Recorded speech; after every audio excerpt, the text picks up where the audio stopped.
చిన్న వాక్యం చదువుకుందాం. ఏప్రిల్కి రాసిన పత్రిక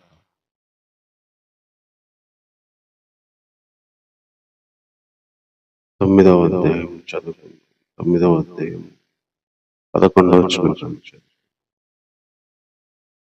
అయితే క్రీస్తు రాబోచున్న మేలుల విషయమై ప్రధాన యాజకుడుగా వచ్చి తానే నిత్యమైన విమోచన సంపాదించి హస్తకృతము కానిది అనగా ఈ సృష్టి సంబంధం కానిది మరి ఘనమైనది పరిపూర్ణమైన గుడారం ద్వారా మేకల యొక్కయు కోడెల యొక్కయు రక్తంతో కాక తన స్వరక్తముతో ఒక్కసారి పరిశుద్ధ స్థలములో ప్రవేశించి చిన్న మాట ప్రార్థన చేస్తున్నాం. తండ్రి, నేను ఆరాధించడానికి ఇచ్చిన పాటల కోసమే ఉన్నాను.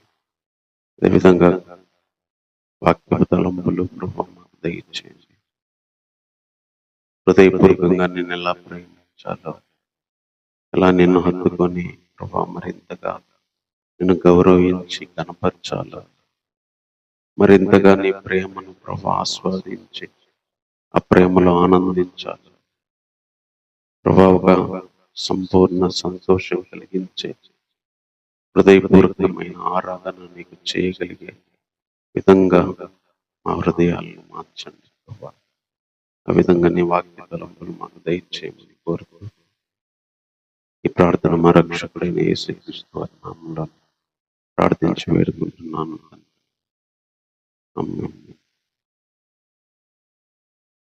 ఎబ్రీ పత్రిక మరి రాస్తున్న భక్తుడు చాలా విషయాలు చెప్తూ వచ్చాడు. మెయిన్గా యేసుక్రీస్తు యొక్క పోలికలు, ధర్మశాస్త్రము, కొత్త నిబంధన మధ్యలో ఉన్న వ్యత్యాసాలు, పాత నిబంధనలో భక్తికి కొత్త నిబంధనలో భక్తికి తేడా, పాత నిబంధనలో బలులు కొత్త నిబంధనలో బలులు, చాలా విషయాలు ఇక్కడ తేడాలు రాస్తూ ఈ పత్రిక రాయాల్సి వచ్చింది. ఎందుకంటే అప్పుడున్న ఎబ్రీలు ఇంకా పాత భక్తిని, పాత నిబంధనకు సంబంధించిన బలులే చేస్తూ ఆత్మీకంగా ఎదగలేని స్థితిలో ఉన్నారు. అందుకే ఆయన ప్రారంభంలో చెప్తూ 2వ అధ్యాయంలో మీరు ఇంకా ఆత్మ విషయాల్లో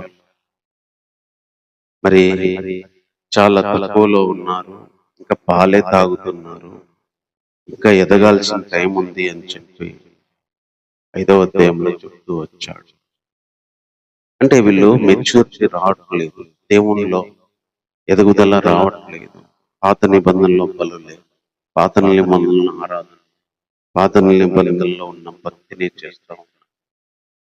కానీ అప్పటికే యేసుక్రీస్తు వచ్చి కొత్త నిబంధన స్టార్ట్ చేసి కొత్త నిబంధనలో సంఘాన్ని మరి ప్రారంభించి అవి ఎదుగుతూ స్థిరపడతా ఉన్నాయి, పరిచర్య విస్తరిస్తా ఉన్నాయి. కానీ వాళ్ళేమో అక్కడే ఆగిపోయారు. దానికి వాళ్ళకు చెప్పడానికి రాసినదే ఈ పత్రిక. ఈరోజు కూడా ఎంతో మంది పాత నిబంధన దగ్గరే, అంటే పాత విషయాల దగ్గరే, పాత నిబంధనలో దేవుడు చెప్పిన దగ్గరే ఈ రోజుకి ఆగిపోయిన వాళ్ళు ఉన్నారు. పాత నిబంధనలో చేసిన దగ్గరే ఉన్నారు, పాత నిబంధనలో చెప్పిన వాటి దగ్గరే. కానీ యేసుక్రీస్తు వచ్చే కొత్త నిబంధన చేశాడు, కొత్త మధ్యత్వం చేశాడు. అందుకే మన బైబిల్లో పాత నిబంధన, కొత్త నిబంధన రెండూ ఉండవు. పాత నిబంధన ఎందుకు ఉండేదంటే ఇంతకుముందు ఎలా ఉన్నది, ఇంతకుముందు ఏం జరిగింది అని చెప్పడానికి ఉంది. కొత్త నిబంధనలు కూడా ఏం జరిగింది అని చెప్పడానికి. ఇప్పుడు మనం కొత్త నిబంధన కింద ఉన్నాం, పాత నిబంధన కింద లేము. కాకపోతే పాత నిబంధన తెలుసుకోవడానికి దేవుడు బైబిల్లో పెట్టాడు. కానీ బాధాకరమైన విషయం ఏంటంటే పాత నిబంధన కూడా బైబిల్లో ఉంది కాబట్టి దాంట్లో ఉన్నాయి కూడా మేము చేస్తామని ఈ రోజే కాదు ఆ రోజు కూడా అలాగే చేస్తాము. అందుకనే దాని తేడాలు చెప్పడానికి రాసిన పత్రిక ఇది. అందుకనే 9వ అధ్యాయం స్టార్టింగ్ లోనే చెప్పాడు ఆయన, మొదటి నిబంధనకి సేవా నియమాలు ఈ లోక సంబంధమైనవి. ఈ లోక సంబంధమైన గుడారము, ఒక బల్ల, దాని మీద ఉంచబడిన రొట్టెలు, తర్వాత అతి పరిశుద్ధ స్థలము, అందులో సువర్ణ ధూపార్తి, బంగారు తాపంతో చేయబడిన నిబంధన మందసము, అందులో బంగారు మన్నా గల పాత నిబంధన పలకలు. ఇవన్నీ పాత నిబంధనలు. ఒక ప్రత్యక్ష గుడారం ఉండేది, మూడుగా విభజించారు. ఆవరణము, పరిశుద్ధ స్థలము, దానికి ముందు అతి పరిశుద్ధ స్థలం. ఆవరణం దగ్గర ఏమో బలిపీఠము, గంగాళము, దానికి ముందు కాస్త వెళ్తే అతి పరిశుద్ధ స్థలము అనేది, అందులో ధూప వేదిక, సన్నిధి రొట్టెలు. దానికి ఇంకా ముందుకెళ్తే లోపలికి దేవుని నిబంధన మందసం పలకలు.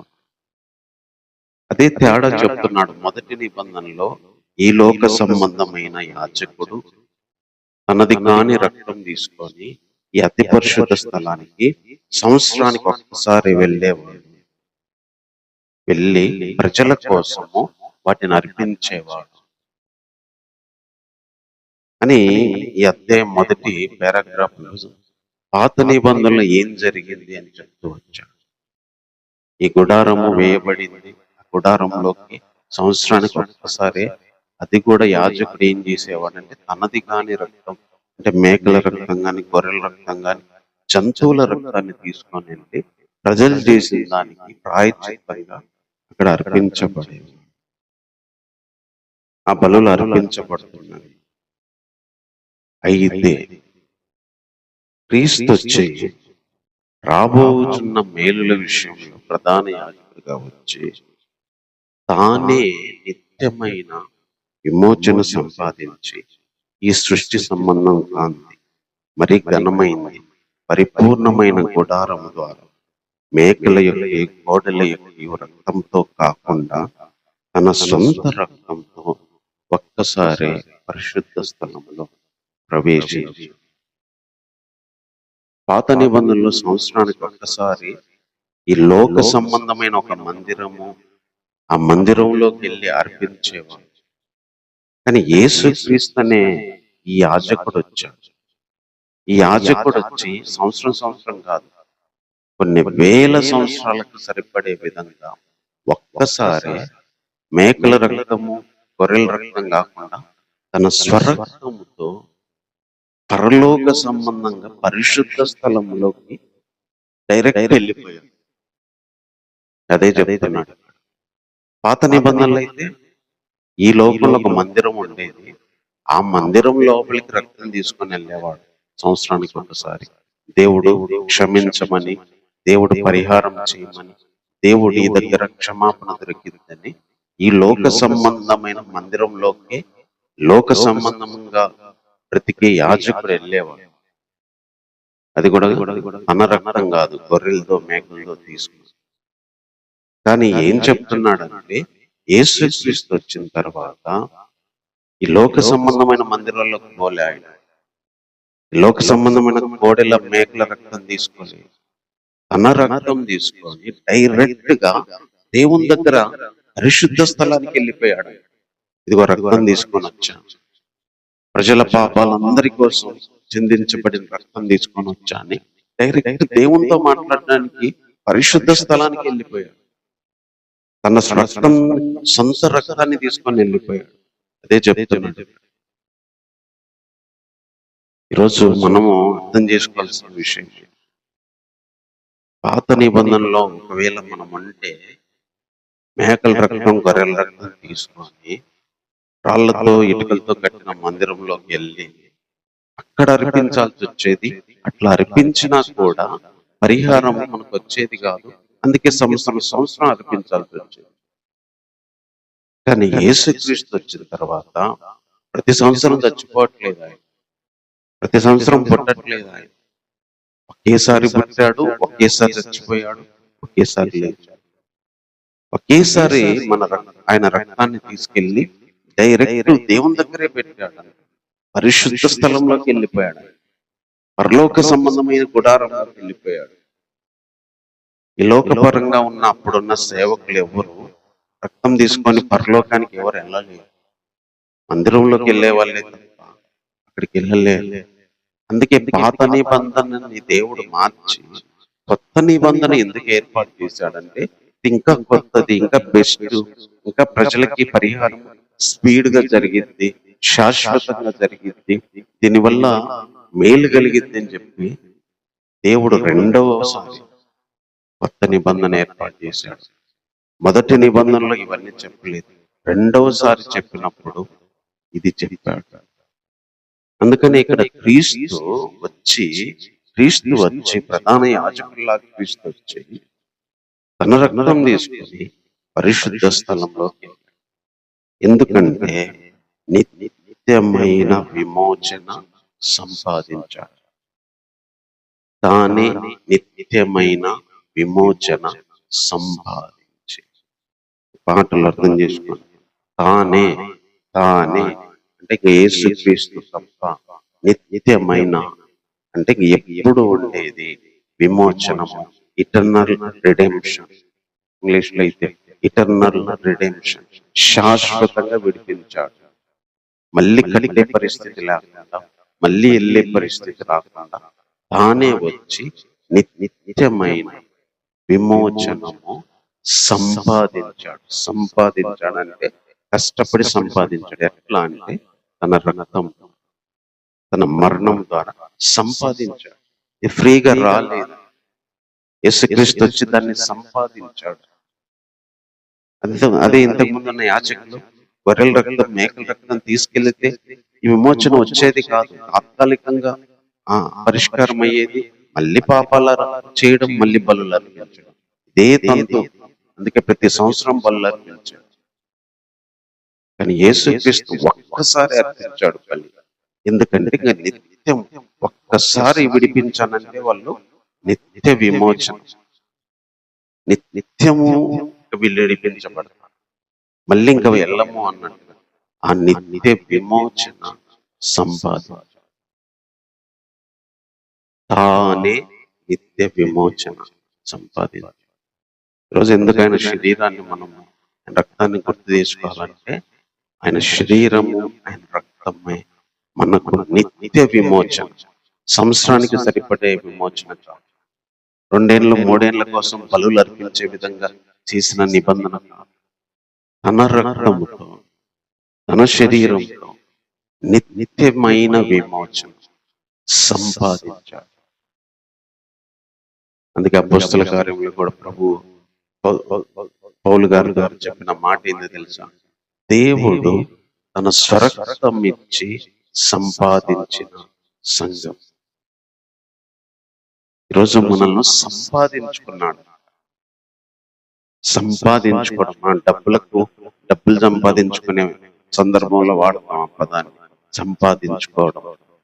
యేసుక్రీస్తు తన రక్తం ఇచ్చి సంఘాన్ని సంపాదించుకున్నాడు. దేవుడు తన స్వరక్తం ఇచ్చి సంపాదించుకున్న సంఘము అన్నాడు. ఇక్కడ కూడా నిత్య విమోచనాన్ని సంపాదించాడు. అంటే మానవుడు ఎంత దరిద్రం అంటే, ఒక్క పాపం వల్ల ప్రతి మనిషికి కష్టం వచ్చింది.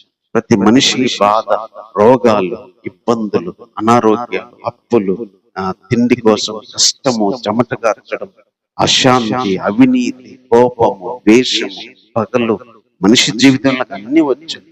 ఎక్కడ చూసినా బాధలే, ఎక్కడ చూసినా ఇబ్బందులే. ఈ భూమి మీద ఈ బ్రతుకులో ఉన్న ప్రతి కష్టానికి కారణం పాపము. దీన్ని నుండి విడిపించడానికి మేకల రక్తం, గొర్రెల రక్తం ఇచ్చినా సరిపోలేదని, ఒకేసారి నిత్యమైన విమోచనం రావాలని తన రక్తంతో పరిశుద్ధ స్థలమైన పరలోకానికి వెళ్ళిపోయాడు, డైరెక్ట్ దేవుని దగ్గర. ఇదిగో వీళ్ళందరి కోసం నా రక్తం తీసుకొని వచ్చా.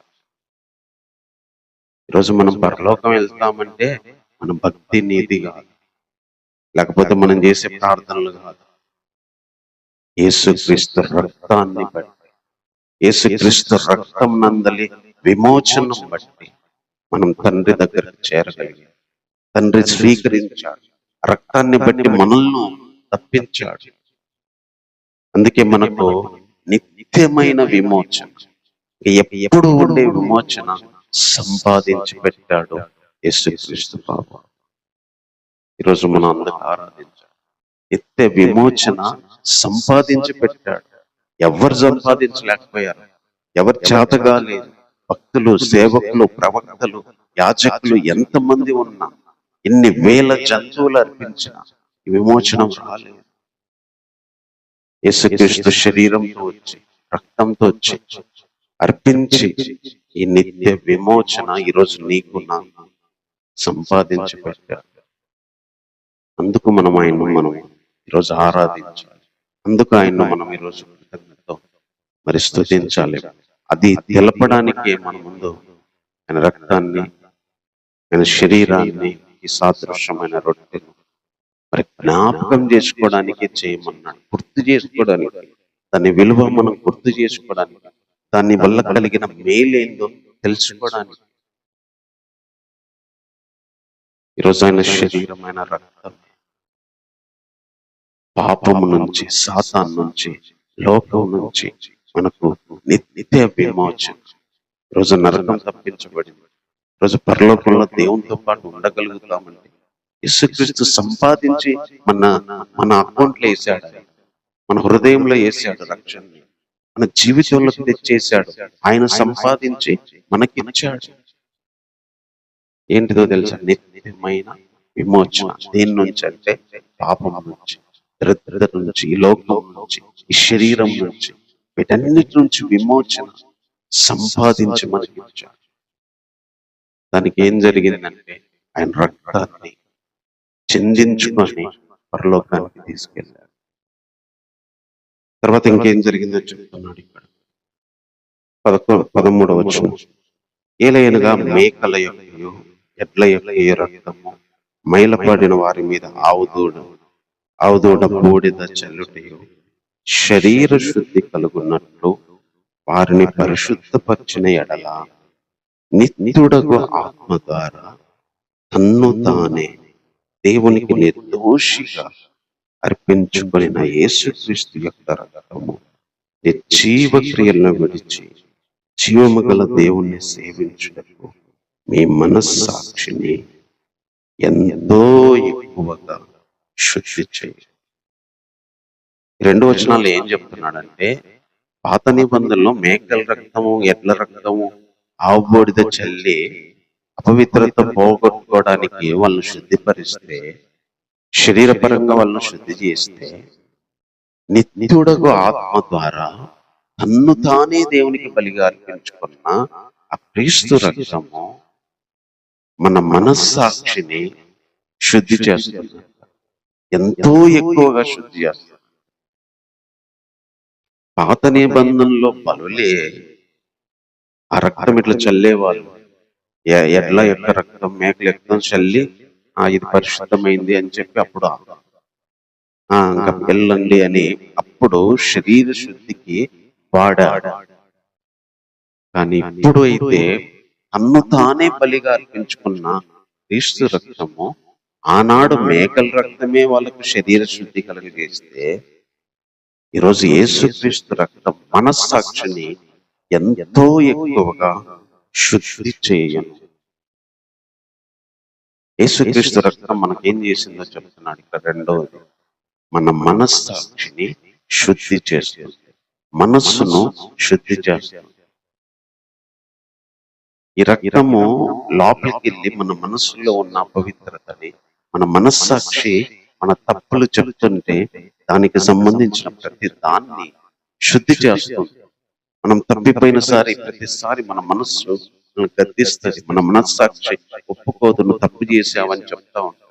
మనస్సాక్షికి సంబంధించిన ప్రతి పాపాన్ని ఈ రక్తం శుద్ధి చేసింది. అందుకు మనం ఈ రక్తాన్ని, ఈ శరీరాన్ని జ్ఞాపకం చేసుకుంటాం. ఈ శరీరం వచ్చి, ఈ రక్తం వచ్చి మన మనస్సాక్షిని శుద్ధి చేస్తుంది. ఇంతకుముందు పాత నిబంధనలు శరీరపరంగా శుద్ధి కలిగేది, కానీ ఇప్పుడు మనస్సు కూడా శుద్ధి కలుగుతుంది. శరీరంతో పాటు మనస్సాక్షి కూడా శుద్ధి కలుగుతుంది. కారణం యేసుక్రీస్తు రక్తం. తన్ను తానే బలిగా అర్పించుకున్నాడు. తన్ను తానే నిర్దోషిగా బలి అర్పించుకున్న క్రీస్తు రక్తం. నిర్జీవ క్రియలంటే జీవం లేని క్రియలన్నీ వదిలిపెట్టి దేవుణ్ణి సేవించడానికి మన మనస్సాక్షిని శుద్ధి చేస్తాం. అంటే వ్యర్థమైన క్రియలు చేయకుండా, పాప సంబంధమైన క్రియలు చేయకుండా, ధర్మశాస్త్ర సంబంధమైన క్రియలు చేయకుండా క్రీస్తు రక్తము మనల్ని శుద్ధి చేస్తుంది, మనస్సును శుద్ధి చేస్తుంది. అదే క్రీస్తు రక్తం లేకపోతే మన మనస్సాక్షి శుద్ధి అయ్యేది కాదు.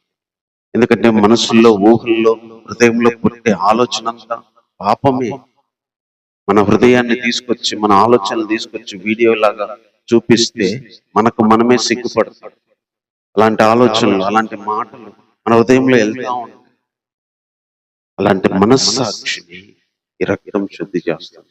మనసులో కలిగే ప్రతి అపవిత్రతని, మనసులో కలిగే ప్రతి పాపాన్ని ఈ మనస్సాక్షిని ఈ రక్తం శుద్ధి చేస్తుంది.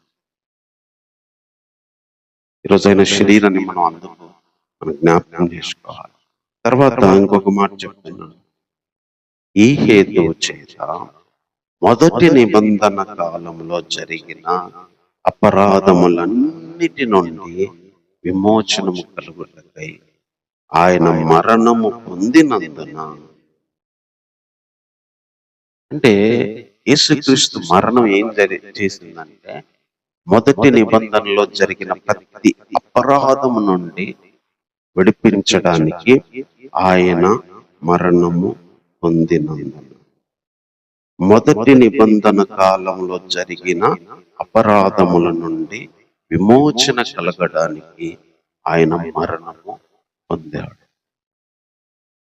పాత నిబంధనలో ఫస్ట్ దేవుడు చాలా ఆజ్ఞలు ఇచ్చాడు, 10 ఆజ్ఞలు ఇచ్చాడు. దాంతోపాటు చాలా ఆజ్ఞలు ఇచ్చాడు. ఆజ్ఞలు పాటించలేకపోయారు, ఆజ్ఞలు చేయలేకపోయారు. ఆ మొదటి నిబంధన కాలంలో చాలా తప్పులు జరిగినాయి, చాలా అపరాధాలు చేసుకుంటారు, మనుషులు జీవిస్తా ఉంటారు. ఆ ఆజ్ఞలన్నీ తప్పిపోయిన వాళ్ళే. ఆ టైములో జరిగిన అపరాధముల నుంచి విమోచించడానికి ఆయన మరణించాడు. మళ్ళీ చెప్తున్న ఈ మాట, యేసుక్రీస్తు ఎందుకు మరణించాల్సి వచ్చిందంటే ఆ మొదటి టైములో, మొదటి నిబంధన కాలంలో చేసిన ప్రతి అపరాధము, అప్పటి టైంలో జరిగిన ప్రతి అపరాధం నుండి విమోచన కలగాలి, విడుదల కలగాలి. అందుకే ఆయన మరణించాల్సి వచ్చింది. ధర్మశాస్త్రం వచ్చి అనేకులు చంపుతాం, ధర్మశాస్త్రం పాటించలేకపోయారు. కంటికి కన్ను, పంటికి పన్ను. ఏ దేవుడైతే వాళ్ళను ఆశీర్వదించాడు, అదే దేవుడు వాళ్ళు దేవుని మాట ప్రకారం చేయకపోతే చంపుకొని తిన్నారు, బిడ్డలను చంపుకొని తినంత కరువు, దేశాల్లో వదిలిపెట్టి పారిపోయేంత నాశనం, మందిరాన్ని పడగొట్టే ఉగ్రత దేవుడు చూపించాడు. ముట్టుకున్న చచ్చిపోయే వాళ్ళు, దేవుని మందిరంలో వేరే బలులు అర్పిస్తే చచ్చిపోయేవాళ్ళు. పాత నిబంధనలు ఎన్నో అపరాధాలు జరుగుతూ వచ్చాయి. పాత నిబంధనలు భక్తి చాలా కష్టం, గడగడ వణకేవారు. అపవిత్రమైన ఏది అర్పించినా అక్కడికక్కడే చచ్చిపోయేవాళ్ళు. జస్ట్ అగ్గి పుల్ల. దేవుడు చెప్పిన అగ్ని కాకుండా వేరొక అగ్ని పెట్టినందుకు 2 కుమారులను ఆడి చంపేశాడు దేవుడు, అహరోను కుమారులు. జస్ట్ మందసం పడిపోతుంటే అట్లా పట్టుకున్నందుకు, చెయ్యితో పట్టుకున్నందుకు చచ్చిపోయారు. పాత నిబంధనలో భక్తి చాలా కష్టమైంది, ఆజ్ఞలు చేయలేకపోయారు, మరణాన్ని ఎదుర్కొన్నారు, 10 ఆజ్ఞలు పాటించలేకపోయారు, రాళ్లతో కొట్టి చంపారు ఎంతో మందిని. వ్యభిచారం చేస్తే, దొంగతనం చేస్తే కొట్టారు. ఇట్లా పాత నిబంధనలో నుంచి వచ్చిన అపరాధాలకి విమోచన రావట్ల, ఏమర్పించినా రావట్ల. ఆ మొదటి నిబంధన కాలంలో జరిగిన ప్రతి అపరాధం నుండి విమోచించడానికి ఆయన మరణం పొందాడు. ఈరోజు మనం గుర్తు చేసుకోవాల్సిన విషయం, ఆయన రక్తమైన శరీరం ఎందుకు మరణించాల్సి వచ్చిందంటే మొదటి నిబంధనలో జరిగిన ప్రతి తప్పు, మొదటి నిబంధన టైంలో బ్రతికిన ప్రతి పాపం నుంచి కూడా మనుషులకి విమోచన రావాలి, మనుషులకి విడుదల రావాలి. అందుకే ధర్మశాస్త్ర కాలంలో జరిగిన ప్రతి తప్పుకి యేసుక్రీస్తు శిక్ష అనుభవించాడు, యేసుక్రీస్తు మరణం అనుభవించాడు. అందుకే ఆయన శరీరము, ఆయన రక్తం ఎందుకు ఇంత విలువైందంటే క్రీస్తు యొక్క శరీరము, రక్తం లేకపోతే మనిషికి బ్రతికే లేదు, జీవమే లేదు. ఎప్పుడో భూమి పుట్టినది మొదలుకొని, ధర్మశాస్త్రం పుట్టినది మొదలుకొని చేసిన తప్పులకి ప్రాయశ్చిత్తం చేసిందంట ఇది. అందులో అంత శక్తి ఉంది. అందుకే ఆయన నేను వెళ్ళిన తర్వాత నన్ను జ్ఞాపకం చేసుకోవడానికి దీన్ని చేయమన్నాడు. దాని విలువ తెలుసుకోమన్నాడు. అదేదో రొట్టెనో రక్తం అని కాదు, దాని విలువ మనకు అర్థం కాదు. అదే నిత్య విమోచన సంపాదించి పెట్టింది ఆయన రక్తము. మనస్సాక్షిని శుద్ధి చేసింది ఆయన రక్తము. అంతేకాకుండా మొదటి నిబంధనలో జరిగిన తప్పుల నుంచి విమోచించింది. తర్వాత ఇంకొక మాట చెప్తున్నాడు, పిలువబడిన వారు నిత్యమైన స్వాస్థ్యం గురించి వాగ్దానం పొందు నిమిత్తం ఆయన కొత్త నిబంధనకి మధ్యవర్తి అయి ఉన్నాడు. మరణ శాసనం ఎక్కడ ఉంటున్నో అక్కడ మరణము శాసనం రాసిన వాని మరణము కూడా అవశ్యం. ఇంకొక విషయం ఏం జరిగిందంటే, పిలువబడిన ప్రతి ఒక్కరూ నిత్య స్వాస్థ్యాన్ని పొందాలి. నిత్య స్వాస్థ్యానికి వచ్చిన వాగ్దానం రావాలి. అందుకే ఏ దేవుడైతే మరణ శాసనం రాశాడో అదే దేవుడు మరణించాలి అని ఒక సామెత చెప్తున్నాడు.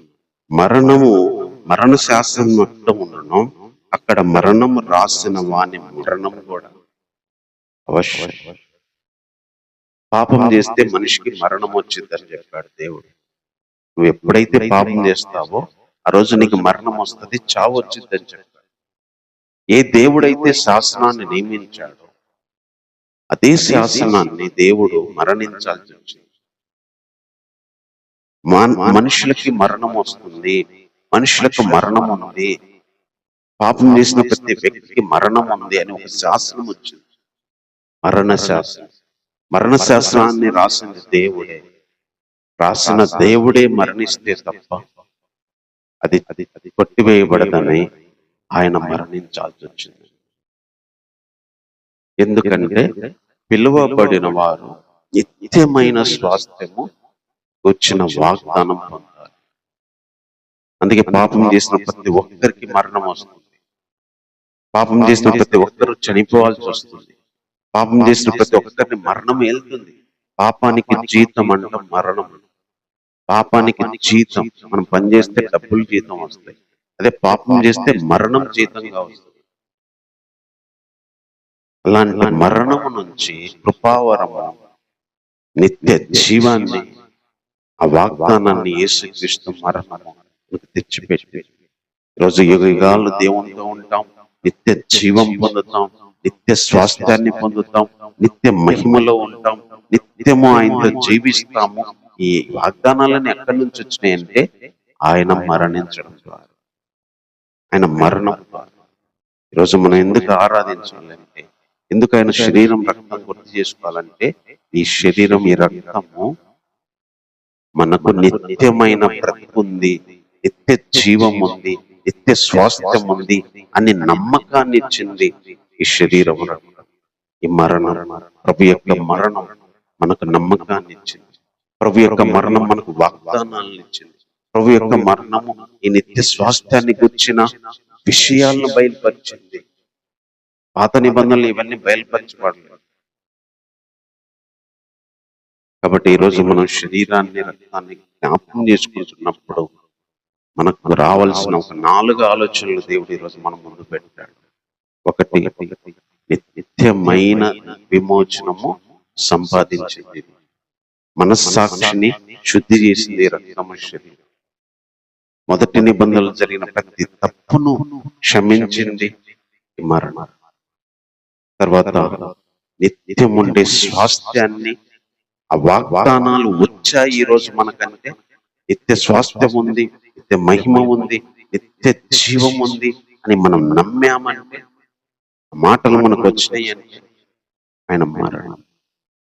ఇంత విలువ ఇందులో దాగింది. అందుకే ప్రభు వెళ్తూ చెప్తున్న మాట, ఇది మీ కొరకు విరవబడిన నా శరీరం, ఇది మీ కొరకు చిందించబడిన రక్తం. నేను వెళ్ళిపోతున్నా, నన్ను జ్ఞాపకం చేసుకోవడానికి దీన్ని చేయమన్నా. ఏదో ప్రసాదం కాదు, లేకపోతే తింటే ఏదో శక్తి వచ్చిందని కాదు. దాన్ని విలువ, దాని వల్ల కలిగిన మేలు ఎన్నో ఉన్నాయి. అవి తెలుసుకోకుండా, అవి ఆత్మలో మనం పొందకుండా, శరీర ప్రకారం ఎన్ని చేసినా కూడా దానివల్ల కలిగిన ఫలితాన్ని, దానివల్ల కలిగిన మేలు మనం పొందలేము, తెచ్చుకోలేము.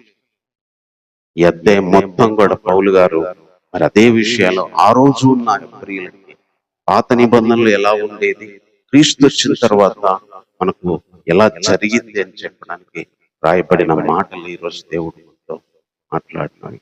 కాబట్టి మాటలను బట్టి 10 నిమిషాల్లో మరి మనం ఆరాధించుతూ దేవుని యొక్క విలువను, ఆయన శరీరాన్ని, రక్తాన్ని జ్ఞాపకం చేసుకుంటూ దాని విలువ ఏందో మనం అర్థం చేసుకుంటూ 10 నిమిషాలు ఆయన ఆరాధించాలి. మేకల యొక్క రక్తం తీసుకోలేదు, సంవత్సరానికి ఒక్కసారి వెళ్ళలేదు, ఒక్కసారి తన సొంత రక్తం తీసుకొని ఈ లోక సంబంధమైన గోడలతో కట్టిన మందిరంలో కాదు, డైరెక్ట్ గా దేవుని దగ్గరికి తీసుకెళ్ళాడు. ఇదిగోయ్యా రక్తం, నా ప్రజలకు నిత్య విమోచనం కావాలి, నా ప్రజలు విడిపించబడాలి, నా ప్రజలకు రక్షణ రావాలి, ఇదిగో నా రక్తం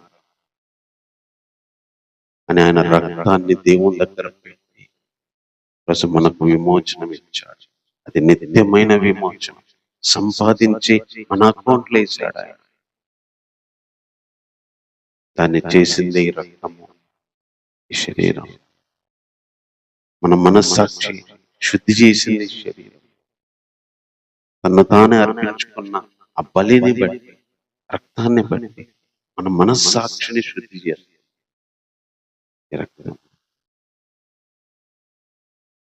అదేవిధంగా మొదటి నిబంధనలో జరిగిన తప్పు, మన పాత జీవితంలో జరిగిన ప్రతి పాపాన్ని, మనం పుట్టినప్పటి నుండి రక్షణలోకి వచ్చేటప్పుడు వరకు చేసిన తప్పు క్షమించింది రక్తం, దానిలో నుంచి విడిపించింది రక్తం, దానికోసం శిక్ష అనుభవించింది శరీరం. పరలోకానికి సంబంధించి, నిత్య స్వాస్థ్యానికి, నిత్య జీవానికి సంబంధించి వాగ్దానాలన్నీ మనకు రావాలని ఆయన మరణ శాసనం రాసిన వాని మరణం అనుభవించాల్సి వచ్చింది. ఆయన మరణమే మనకు పరలోకం గురించి నేర్పించింది. ఆయన మరణమే మనకు నిత్య జీవం ఉంది, చచ్చిపోయిన బ్రతుకుతాము అనే నమ్మకాన్ని ఇచ్చింది. చనిపోయి మహిమ శరీరాన్ని ధరిస్తాం, మహిమ లోకంలోకి వెళ్తాం అనే ఒక నిరీక్షణ ఇచ్చింది ఆయన మరణం. ఈరోజు ఆయన శరీరాన్ని, రక్తాన్ని గుర్తు చేసుకుంటున్నప్పుడు ఈ రక్తమే కదా నన్ను విమోచించింది, నాకు నిత్య విమోచన సంపాదించి పెట్టింది, నా మనస్సాక్షిని శుద్ధి చేసింది రక్తము. ఎన్ని తప్పులు, ఎన్ని ఆలోచనలు, ఎన్ని పాపాలు, అవన్నీ శుద్ధి చేసింది రక్తం. నా తప్పులు, నేను చేసిన తప్పులన్నీ మరి పోవడానికి అర్పించబడింది. నాకు నిత్య నిబంధన, నిత్య స్వాస్థ్యము, నిత్య దేహము, నిత్య జీవం, వాగ్దానాలన్నీ వచ్చినాయి ఆయన మరణం. కాబట్టి మాటలు బట్టి 10 నిమిషాలు ఆరాధన చేస్తాం, ప్రార్థిద్దాం. అలా అవన్నీ చేసింది ఆయన శరీరం, రక్తం అని మనం గుర్తు చేసుకుంటాం. అదే అందుకు కావలసిన అర్హత మనకు లేదు. మనం పరిశుద్ధులమని దానిలో పాల్గొనడం, పరిశుద్ధత ఇచ్చింది ఆయన రక్తం, శరీరం అని పాల్గొనడం. మనకు విడుదల లేదు, పాపం నుంచి విడిపించింది ఆయన రక్తం, పాపం నుంచి వచ్చామని పాల్గొనడం, విడిపించేది ఆయన రక్తం. మనస్సాక్షి మంచిదని పాల్గొనడం, మనస్సాక్షిని శుద్ధి చేసింది ఆయన రక్తం. మన తప్పులన్నీ ఏమి చేయలేదు అని కాదు, చేసిన తప్పులకి ఆయన మరణం కలిగింది.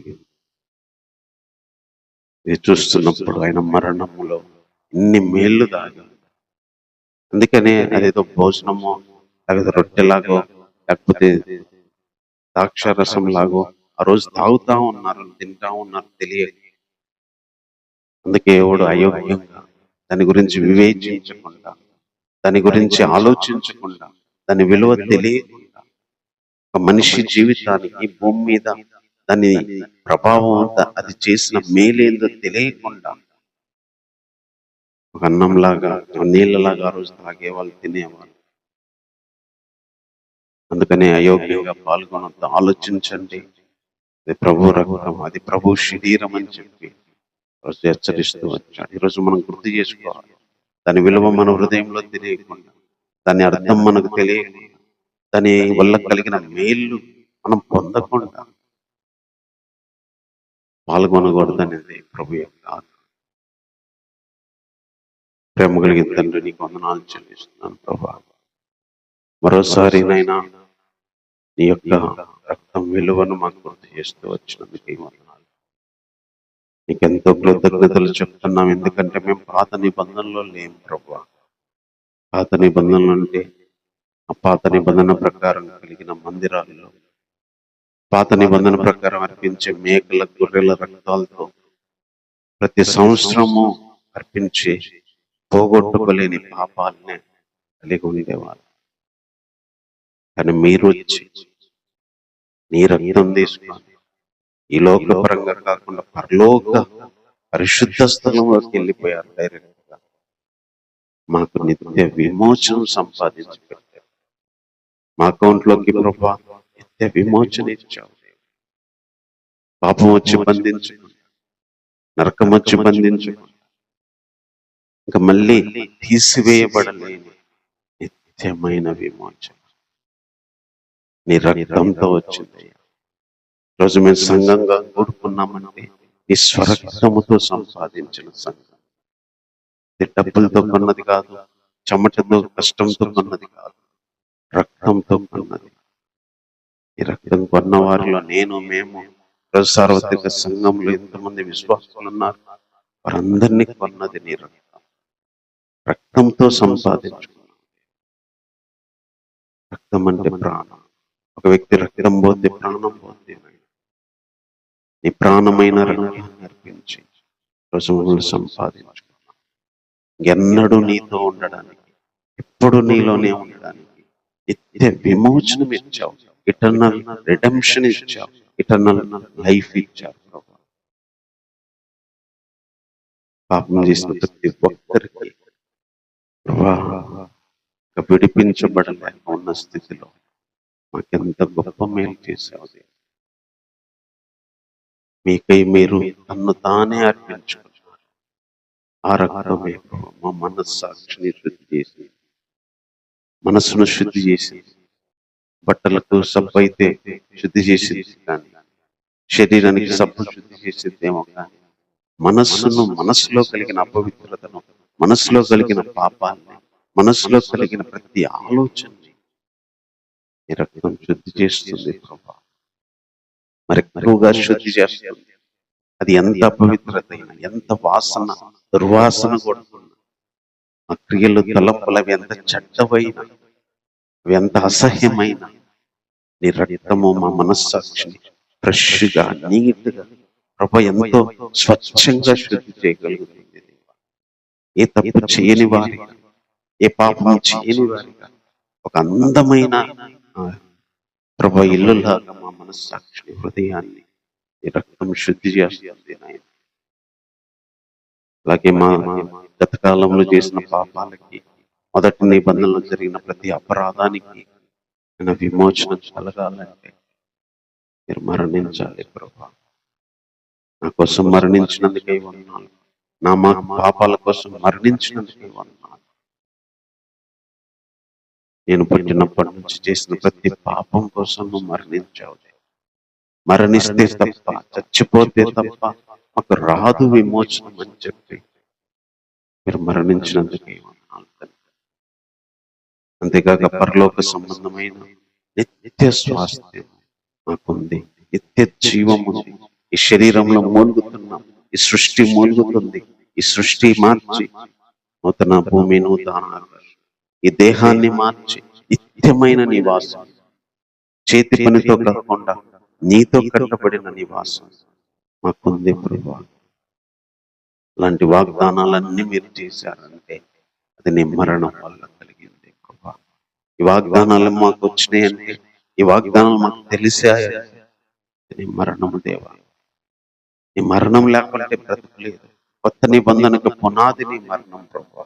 కొత్త నిబంధన రాసింది నీ మరణంతో ప్రభువా. కొత్త నిబంధన ఉంది అంటే అది నీ మరణమే ప్రభువా. నీ మరణం లేకుండా కొత్త నిబంధన లేదు. నీ మరణంలో నుంచి వచ్చింది కొత్త నిబంధన. నీ రక్తం నీ శరీరంలో నుంచి పుట్టింది ఈ కొత్త నిబంధన సంఘము, విశ్వాసము. దేవా,